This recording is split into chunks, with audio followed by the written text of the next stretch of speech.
قال الله تبارك وتعالى في كلامه المجيد والفرقان الحميد يريدون ليطفئوا نور الله بأفواههم والله متم نوره ولو كره الكافرون صدق الله العظيم وصدق رسوله النبي الكريم ونحن على ذلك لمن الشاهدين والشاكرين والحمد لله رب العالمين۔ سامعین محترم، دوستو، بھائیوں، بزرگوں، اللہ رب العالمین نے اسلام مسلمانوں کے لیے دنیا بھر میں جہاں بھی مسلمان آباد ہوں ایک بڑی نعمت کے طور پر مسلمانوں کو اس پر عمل کا حکم دیا ہے، اس کے مطابق زندگی بسر کریں، اس کے مطابق چلیں، اس کی تابعداری کریں۔ اسلام ویسے بھی تابعداری کا نام ہے کہ انسان جس دین کو تسلیم کرتا ہے اس کے مطابق چلے، اس کے مطابق عمل کرے، اور پھر یہ عمل کہاں تک ہونا چاہیے، کس حد تک ہونا چاہیے، پھر ہر سطح پہ وہ عمل ہونا چاہیے۔ اپنی زندگی میں، زندگی کے ہر معاملے میں، صرف عبادت نہیں، معاملات زندگی، معمولات زندگی، کاروبار زندگی، ہر چیز اسلام کے مطابق ہو، کوئی چیز بھی اس کے دائرے سے باہر نہیں ہے۔ اور پھر اس عمل میں جب آپ ایک خاص طریقے زندگی پر چلیں گے، نظام حیات کو اپنائیں گے، تو لازماً رکاوٹیں آئیں گی،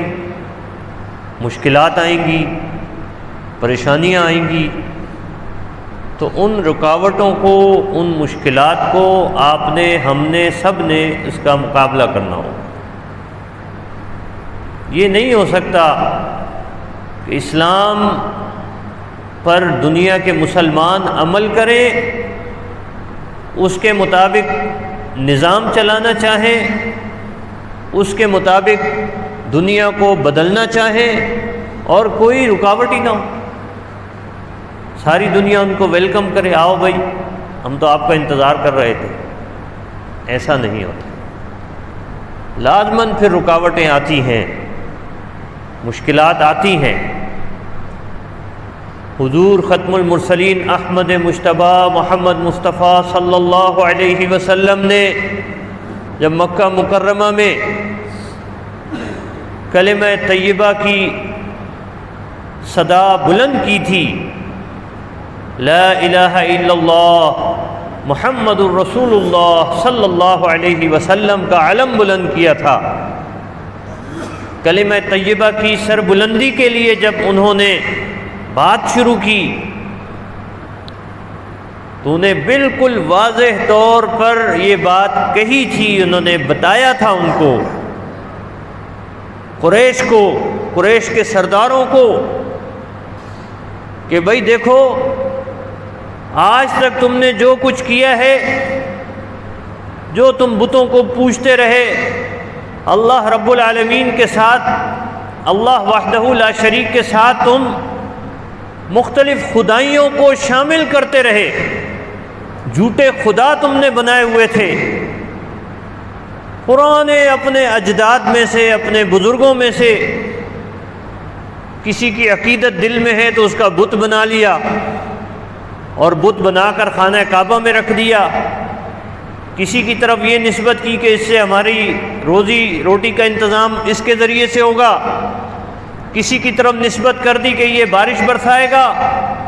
کسی کی طرف نسبت کر دی کہ یہ امن و امان دے گا، کسی کی طرف نسبت کر دی کہ وہ ہماری حاجات پوری کرے گا، اور پھر براہ راست اللہ رب العالمین سے مانگنے کے بجائے ان بتوں سے مانگنا شروع کر دیا، ان بتوں سے اپنی حاجتیں پوری کرانی شروع کر دی۔ اور اللہ رب العالمین کا گھر خانہ کعبہ، دسیوں بت وہاں پہ پڑے ہوئے تھے، گھر کے اندر بھی رکھے ہوئے تھے، خانہ کعبہ کے اندر بھی رکھے ہوئے تھے اور حرم میں بھی رکھے ہوئے تھے۔ رسول اکرم صلی اللہ علیہ وسلم نے واضح طور پر ان سے یہ کہا کہ دیکھو، اسلام کو ماننے کا سب سے پہلا تقاضا یہ ہے، نتیجہ یہ ہے، لا الہ الا اللہ جب کہو گے کہ اللہ کے سوا کوئی معبود نہیں ہے، تو یہ ساری خدائیاں جو تم نے جھوٹی خدائیاں بنائی ہوئی ہیں یہ ختم کرنی پڑیں گی، یہ بتوں کو چھوڑنا پڑے گا۔ اور جب محمد الرسول اللہ صلی اللہ علیہ وسلم کا دم بھرو گے تو پھر اس کے ساتھ اللہ رب العالمین کے دیے ہوئے نظام کو بھی نافذ کرنا ضروری ہو جائے گا۔ تو آپ صلی اللہ علیہ وسلم نے یہ کہا تھا، قولوا لا الہ الا اللہ تفلحوا، قولوا لا الہ الا اللہ تفلحون، کہ اگر تم لا الہ الا اللہ کہتے ہو تو کامیاب ہو جاؤ گے۔ اور فلاح جو ہے، یہ فلاح دونوں طرح کی کامیابی کو کہا جاتا ہے کہ اس دنیا میں بھی کامیابی اور آخرت میں بھی کامیابی۔ آپ صلی اللہ علیہ وسلم نے ان کو صرف یہ نہیں بتایا کہ جی تمہاری آخرت بن جائے گی، بلکہ بتایا کہ یہ دنیا بننے کے لیے، دنیا اگر اپنی صحیح کرنا چاہتے ہو تو بھی ضروری ہے کہ اللہ کے نظام پر چلو، اللہ تعالیٰ کے دین پر عمل پیرا ہو، اور اللہ تعالیٰ کے احکامات پر جیسا کہ اللہ کے احکامات ہیں اس کے مطابق زندگی بسر کرو، یہ ضروری ہے۔ اور پھر آپ صلی اللہ علیہ وسلم نے یہ بات خود بتائی بھی، ان کو سمجھائی بھی، تملکون بہ العرب وتدین لکم بہ العجم، کہ اگر اس کلمے کو تم اختیار کرتے ہو تو سارے عرب کی بادشاہی تمہیں مل جائے گی، اس کلمے کی بنیاد پر تمہاری حکومت ہر طرف قائم ہو جائے گی۔ تملکون بہ العرب، پورے عرب میں تمہارا اختیار چلے گا۔ وتدین لکم بہ العجم، اور فرمایا کہ اس کلمے کے ذریعے سے سارے جو غیر عرب ہیں وہ بھی تمہارے ماتحت ہو جائیں گے، وہاں بھی تمہاری حکومت قائم ہو جائے گی۔ یہ ہے وہ بنیادی نقطہ جو اسلام کی تعلیمات کے حوالے سے سمجھنے کی ضرورت ہے، اور جب یہ نقطہ سمجھ آ جائے تو پھر انسان دنیا میں جہاں پر بھی آباد ہو، دنیا کے جس علاقے میں بھی ہو، وہ اسلام کو سب سے بڑھ کر ترجیح دے گا، اسلام کو اختیار کرے گا، اسلام کے مطابق زندگی بسر کرے گا۔ پھر آپ آگے دیکھیے کہ رسول اکرم صلی اللہ علیہ وسلم نے ہجرت کی، مکہ والے جب ایک حد تک آپ ان کو سمجھاتے رہے، جب ان کو سمجھ نہ آیا تو آپ صلی اللہ علیہ وسلم نے پھر مکہ والوں کو جتنے لوگ ان میں سے اسلام قبول کر سکے کیا۔ پھر آپ صلی اللہ علیہ وسلم نے ان کو اسلام قبول کرنے والوں کو کہا کہ اب اس سرزمین سے جتنے لوگوں نے اسلام قبول کرنا تھا کر چکے ہیں، اب دوسری سرزمین کی طرف اللہ کی طرف سے حکم ہوا ہے کہ ہجرت کر جاؤ۔ پھر آپ نے مکہ سے مدینہ کی طرف ہجرت کی، کیونکہ مکہ والے آمادہ نہیں تھے۔ ایک حد تک وہاں سے لوگ، اسلام کی ابتدا تو وہیں سے ہوئی، جتنے لوگ مسلمان ہوئے وہیں سے ہوئے، لیکن اس کے بعد آپ دیکھیں کہ وہ ایک سلسلے پہ ایک حد تک جا کر رک گیا سلسلہ، اور دشمنی اتنی بڑھ گئی وہاں پہ کہ انہوں نے کہا کہ ہم اب نبی اکرم صلی اللہ علیہ وسلم کی جان نہیں بخشیں گے، اگر یہ اس کی بات کرتے رہے، دین کی بات کرتے رہے تو ہم ان کو نہیں چھوڑیں گے، ہم ان کی جان لے کر دم لیں گے۔ یہ انہوں نے اعلان بھی کیا اور اس کے لیے اقدامات بھی کیے، بڑا اعلان کر دیا۔ ابو جہل نے بڑا اعلان کر دیا، اس نے کہا کہ ہم سینکڑوں اونٹ اس شخص کو دیں گے کہ جو نعوذ باللہ رسول اکرم صلی اللہ علیہ وسلم کو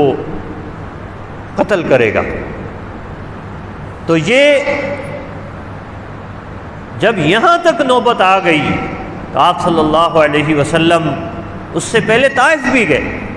آپ نے طائف کے لوگوں کو بھی جا کر سمجھایا. طائف چونکہ مکہ کے بالکل قریب ہے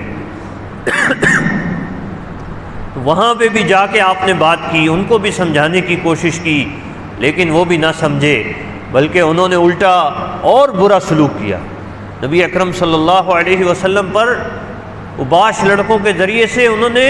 پتھر تک برسائے، نبی اکرم صلی اللہ علیہ وسلم کو زخمی کر دیا. آپ صلی اللہ علیہ وسلم نے اس سب کے باوجود ان کو معاف کر دیا، اور یہ اس جذبے کا اظہار کیا کہ چلو کوئی بات نہیں، اگر یہ نہیں مانتے تو ان کی آنے والی نسلیں مان جائیں گی. اور آپ صلی اللہ علیہ وسلم نے پھر اپنی کوششیں جاری رکھیں، کوششیں نہیں چھوڑی. تو مدینہ سے ایک وفد آیا، یہ اسی دوران 3 سال تک یہ واقعہ ہوتا رہا. حج کے سیزن میں کیونکہ پورے عرب سے جو ہے وہ آتے تھے، حاجی آتے تھے، عازمین حج آتے تھے، اور حج اس زمانے میں بھی ہوتا تھا، بت بھی تھے، بتوں کی پوجا بھی ہوتی تھی، حج بھی ہوتا تھا. تو حج کے موسم میں مدینہ سے، جس کو اس وقت یثرب کہا جاتا تھا، وہاں سے ایک سال چند لوگ آئے، 7 لوگ آئے، دوسرے سال کچھ لوگ آئے، تیسرے سال. تو پہلے سال جو لوگ آئے نبی اکرم صلی اللہ علیہ وسلم کے دست مبارک پر انہوں نے بیعت کر لی، اس بات کی بیعت کر لی کہ ہم آپ کا ہر حال میں ساتھ دیں گے، آپ اچھے حالات میں ہوں گے تب بھی ہم آپ کے ساتھ ہوں گے، آپ کے اوپر اگر کوئی مشکل وقت آتا ہے تو ایسا نہیں ہوگا کہ ہم آپ پیچھے ہٹ جائیں تب بھی ہم آپ کا ساتھ دیں گے. ہر حال میں آپ کا ساتھ دینے کی انہوں نے بیعت کر لی، نبی اکرم صلی اللہ علیہ وسلم کے ہاتھ پر بیعت کر لی کہ ہم ہر حال میں آپ کا ساتھ دیں گے. آپ صلی اللہ علیہ وسلم نے ان سے کہا کہ دیکھو اپنی اس بیعت کو ابھی خفیہ رکھو، اس کو ظاہر مت کرو، ہاں البتہ مدینہ جا کر تم اس کی دعوت دو اور لوگوں کو تیار کرو اس کے لیے. تو پھر یہی ہوا کہ اگلے سال دگنے لوگ آئے، اور کرتے کرتے تیسرے سال تک تو بعض سیرت نگاروں نے 2 بیعتیں ذکر کی ہیں، بعض نے 3 بیعتیں ذکر کی ہیں. تو کرتے کرتے یہ تعداد، اچھی خاصی تعداد جمع ہو گئی جنہوں نے یثرب سے اسلام قبول کر لیا، اور نبی اکرم صلی اللہ علیہ وسلم کے ساتھ یہ وعدہ کیا کہ ہم آپ کے ساتھ ہر حال میں آپ کا ساتھ دیں گے. اور پھر انہوں نے بالآخر انہوں نے آپ صلی اللہ علیہ وسلم کو دعوت بھی دے دی کہ آپ وہاں تشریف لے آئے. مکے والے نہیں مانتے، آپ کا ساتھ نہیں دیتے، تو آپ وہاں آ جائیں، ہجرت کر کے وہاں آ جائیں، وہاں پر ہم آپ کو پناہ بھی دیں گے، آپ کو ٹھکانہ بھی دیں گے، آپ کو امان بھی دیں گے، آپ کا دست و بازو بھی بنیں گے، آپ کے دین کا پرچار بھی کریں گے، اور پورے علاقے کو آپ کے ساتھ کھڑا کر دیں گے، آپ کی پشتیبانی کے لیے کھڑا کر دیں گے. آپ وہاں پر چل کے یہ کام کیجئے، آپ کو زیادہ وسعت کے ساتھ وہاں پہ کام کرنے کا موقع ملے گا. تو ظاہر ہے نبی اکرم صلی اللہ علیہ وسلم اللہ تعالیٰ کے حکم کے بغیر کوئی قدم نہیں اٹھا سکتے تھے. جب اللہ تعالیٰ کی طرف سے اجازت ہوئی تو آپ صلی اللہ علیہ وسلم نے پھر اپنے ساتھیوں کو اجازت دی، صحابہ کرام رضوان اللہ علیہم اجمعین کو اجازت دی، وہ ایک ایک کر کے مدینہ جاتے رہے. پھر حتیٰ کہ پھر آپ صلی اللہ علیہ وسلم کو بھی اجازت ہو گئی کہ آپ صلی اللہ علیہ وسلم نے بھی پھر ایک رات حضرت ابوبکر صدیق رضی اللہ تعالی عنہ کی ہمراہی میں مکہ چھوڑ کر مدینہ تشریف لے گئے. اور آپ اندازہ کریں کہ ابھی یہ ہجرت ہو رہی ہے، اور ہجرت کے دوران آیات کون سی نازل ہو رہی ہیں؟ جاء الحق وزهق الباطل ان الباطل كان زهوقا، کہ حق آ گیا، باطل مٹ گیا، اور باطل تو مٹنے کے لیے ہے. تو گویا کہ آپ صلی اللہ علیہ وسلم کو یہ بتایا گیا کہ آپ جہاں جا رہے ہیں آپ دین کی خاطر جا رہے ہیں، دین کی خاطر آپ ہجرت کر رہے ہیں، وہاں آپ نے اسلام کی تعلیمات کو پر عمل بھی کرنا ہے اور اسلام کا نظام بھی وہاں پر جاری کرنا ہے. مکہ میں یہ نہیں ہو سکا، مکہ میں اسلام کی دعوت دی گئی، لوگوں نے اسلام بھی قبول کیا، دشمنی بھی تھی، مخالفت بھی تھی، لیکن مدینہ منورہ میں آپ صلی اللہ علیہ وسلم کو اس بات کی آزادی ملنے جا رہی تھی کہ آپ وہاں پر اسلام کے مطابق عمل بھی کر سکتے تھے، اسلام کا نظام قائم بھی کر سکتے تھے۔ پھر آپ نے مدینہ جا کر اسلام کا نظام قائم کیا، حتیٰ کہ جو یثرب مدینہ قرار پایا، مدینۃ النبی صلی اللہ علیہ وسلم اس کا نام رکھ دیا گیا۔ تو کسی نے یہ نہیں کہا کہ آپ اس کا نام کیوں بدل رہے ہیں، نیا نام کیوں رکھ رہے ہیں، پرانا نام ہی رہنے دیں۔ نبی اکرم صلی اللہ علیہ وسلم کی ہجرت کی نسبت سے اس کا نام بھی تبدیل ہو گیا، اور پھر وہاں پہ نبی اکرم صلی اللہ علیہ وسلم نے اپنا نظام جاری کیا۔ جتنے معاہدے ہوئے، پہلے ابتدائی معاہدے قبیلوں کے ساتھ بھی کیے گئے، یہودیوں کے ساتھ بھی معاہدہ کیا گیا۔ وہ معاہدے کس بات کے تھے؟ وہ معاہدہ اسی بات کا کیا گیا کہ یہاں پہ اسلام کا نظام چلے گا، اور اسلام کے مقابلے میں کوئی دوسرا نظام نہیں چلے گا۔ ہاں، یہودیوں کو آزادی ہوگی، وہ اگر اپنے مذہب پہ قائم رہنا چاہتے ہیں تو قائم رہیں، شوق سے قائم رہیں۔ اگر وہاں پہ عیسائی آباد ہیں تو عیسائیوں کو بھی اس بات کی اجازت دی گئی کہ وہ اگر اپنے مذہب پہ عمل کرنا چاہتے ہیں تو کریں عمل، لیکن اس بات کی اجازت کسی کو نہیں تھی کہ محمد الرسول اللہ صلی اللہ علیہ وسلم کے ہوتے ہوئے، مدینہ کی اسلامی ریاست کے ہوتے ہوئے کوئی اپنا نظام وہاں پر مسلط کر سکے، اپنا قانون وہاں پر لاگو کر سکے، یہ اجازت نہیں تھی۔ تو اس اصول کے تحت مسلمان اس ریاست کو مضبوط بنایا مسلمانوں نے، نبی اکرم صلی اللہ علیہ وسلم نے اس ریاست کو مضبوط کیا،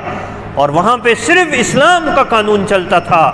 کوئی دوسرا قانون نہیں چلتا تھا۔ یہ اس بات کی دلیل ہے کہ مسلمانوں کو اسلام جو دیا گیا ہے وہ اسی لیے دیا گیا ہے کہ وہ اسلام کو دنیا کے اندر نافذ کریں گے، اسلام کو دنیا کے اوپر اس کا سکہ چلائیں گے، اس کا نظام چلائیں گے۔ اور آپ دیکھیں پھر رکاوٹیں آئیں یا نہیں آئیں؟ سب سے پہلی رکاوٹ مکہ والوں کی طرف سے آئی۔ ایک سال نہیں ہوا تھا کہ مکہ والوں نے لشکر تیار کرنا شروع کر دیا اور مدینہ کے اوپر حملہ کی تیاری شروع کر دی۔ بہرحال نبی اکرم صلی اللہ علیہ وسلم نے اس کا بھی مقابلہ کیا، ان حالات کا بھی مقابلہ کیا، پیچھے نہیں ہٹے۔ جب بدر کا موقع قریب تھا، جب پتہ لگ گیا، اطلاع مل گئی کہ مکہ سے ایک لشکر روانہ ہو گیا ہے اور وہ لشکر مدینہ پر چڑھائی کا ارادہ رکھتا ہے، 1000 افراد ہیں اس میں، اور ان کے پاس ہر طرح کا اسلحہ ہے، تو نبی اکرم صلی اللہ علیہ وسلم نے مشورے کے لیے بلایا۔ مہاجرین بھی آئے، انصار بھی آئے۔ مہاجرین وہ تھے جو مکہ سے ہجرت کر کے آئے تھے نبی اکرم صلی اللہ علیہ وسلم کے ساتھ، اور انصار وہ تھے جو مدینہ میں رہنے والے تھے، جنہوں نے آپ کو دعوت دی تھی مدینہ آنے کی، اور وہ بیعتیں جو مینا کے اندر ہوا کرتی تھیں، ان بیعتوں میں انہوں نے یہ نبی اکرم صلی اللہ علیہ وسلم کے ساتھ وعدہ کیا تھا کہ ہم اچھے حالات ہوں گے تب بھی آپ کے ساتھ ہوں گے، برے حالات آئیں گے تو تب بھی ہم آپ کے ساتھ ہوں گے۔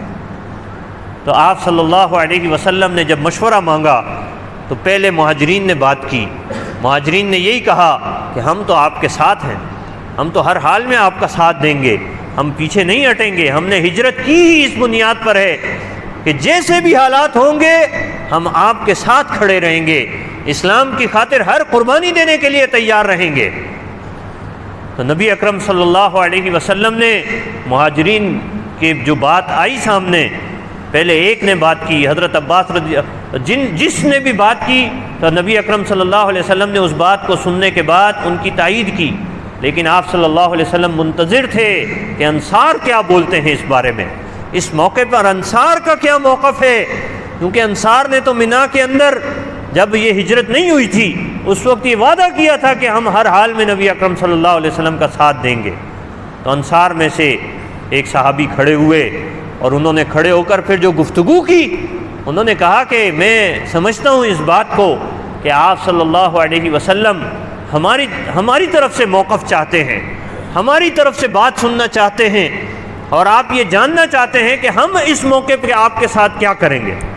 تو یہ یاد رکھیے کہ ہم نے تو پہلے ہی ہجرت سے پہلے ہی، آپ کے یہاں آنے سے پہلے ہی یہ بات کہہ دی تھی کہ ہم ہر حال میں آپ کا ساتھ دیں گے،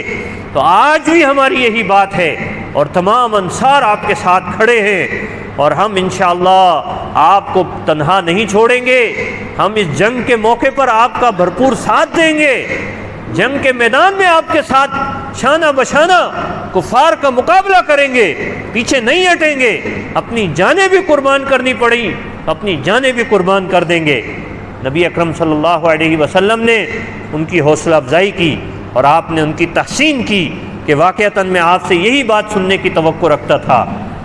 تو یہ اسلام کی خوبصورتی آپ دیکھیے کہ جب انصار بھی ساتھ تھے،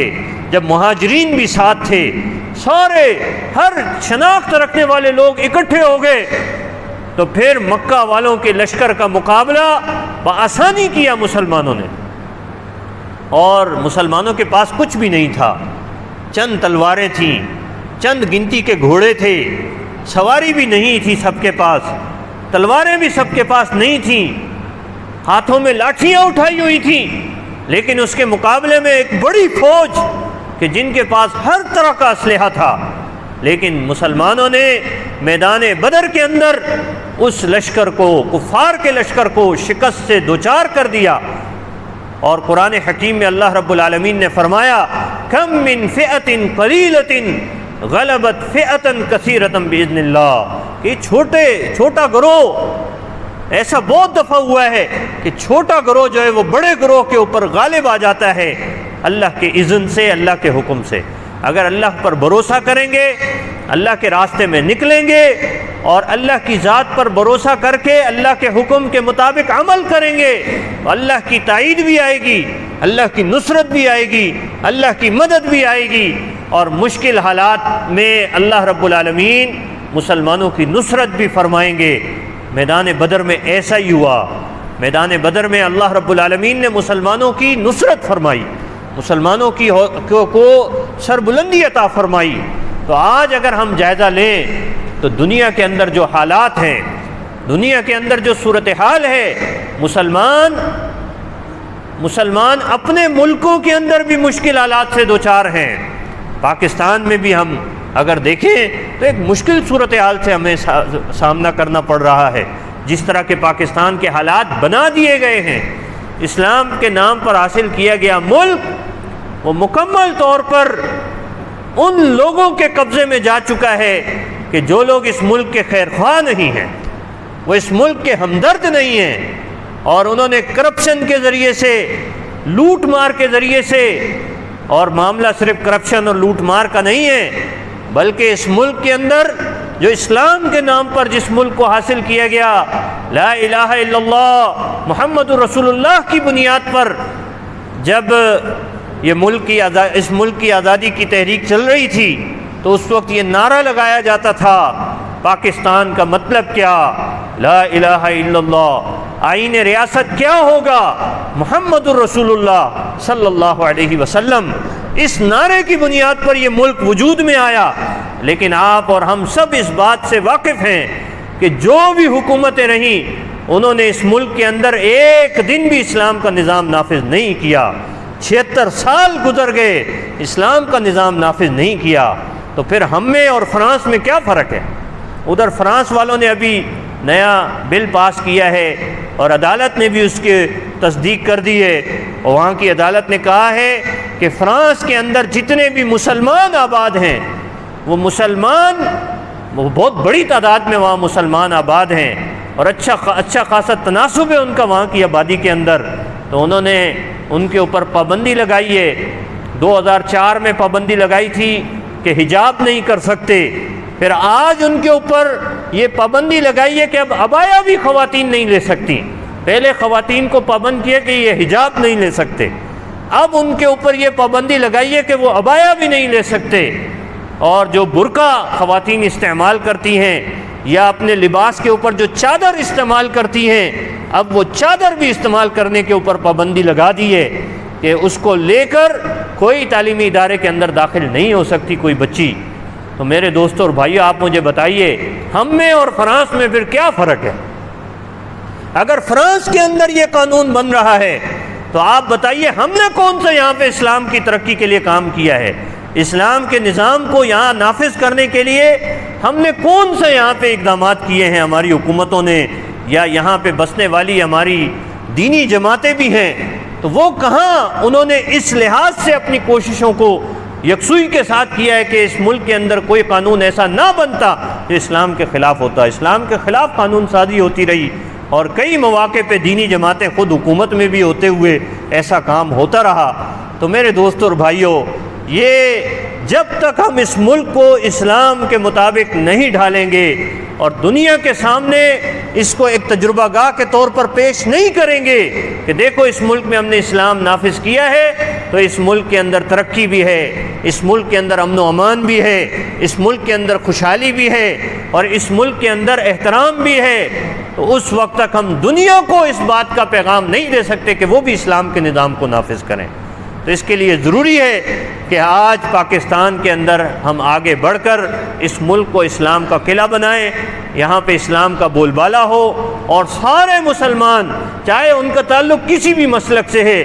کسی بھی جماعت سے ہے، اسلام کے معاملے میں اور اسلام کو اس ملک کے اندر نافذ کرنے کے معاملے میں ہمیں کوئی کمپرومائز نہیں کرنا چاہیے۔ اللہ تعالیٰ سے دعا ہے کہ اللہ تعالیٰ اسلام کے اصولوں پر ہمیں چلنے کی توفیق عطا فرمائے۔ فرانس میں آباد مسلمانوں کی اللہ تعالیٰ مدد کرے، وہاں پہ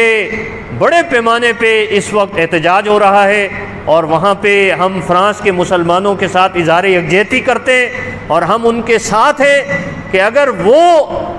انہیں کوئی مشکل پیش آئے تو دنیا بھر کے مسلمان ان کی پشتی بانی کے لیے انشاءاللہ تیار ہوں گے، اسلام پر عمل کرنے کے لیے اور اسلام کے مطابق چلنے کے لیے۔ اللہ رب العالمین ان کی مدد فرمائے، پوری امت مسلمہ کی اللہ تعالیٰ مدد فرمائے۔ وآخر دعوانا ان الحمد للہ رب العالمین۔